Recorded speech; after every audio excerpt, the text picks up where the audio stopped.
what we had found at this manhole was that the bottom of the manhole had failed and water was just going directly down into the ground, and about a 1.5 metre diameter spherical tomo had formed underneath all these tree roots, and that water was just cascading into that hole and out into the stream underground.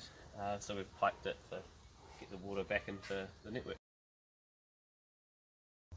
That means that more water, because now that all the water was going to that manhole was going out one pipe, that pipe's been abandoned. Now all the water is going to be coming into this manhole and into the stream.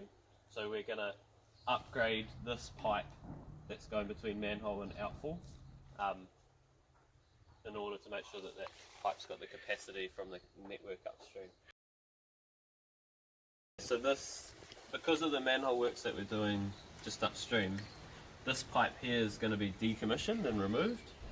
This pipe here is going to be upgraded. So it'll be replaced, these two pipes will be replaced by a larger pipe which will be installed approximately there. And so this puna can be, well, subsoil drain can be relocated anywhere in this head wall. The lower in the head wall the better, because it will catch more of that groundwater. So we can kind of configure that however is best for the puna.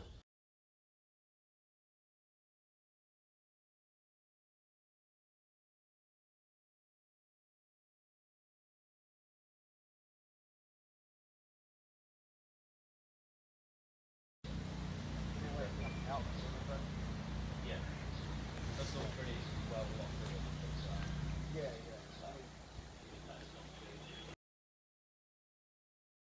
in. It looks like it's been pushing its way around. Yep. We've packed it in for the moment.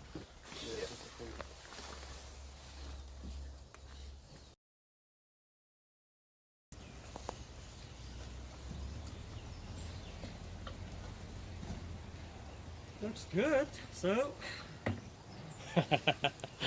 how much concrete is that? You know, one truck. How much is that? How much you reckon? Like two, 2 cubes. over 2 cube. Yep.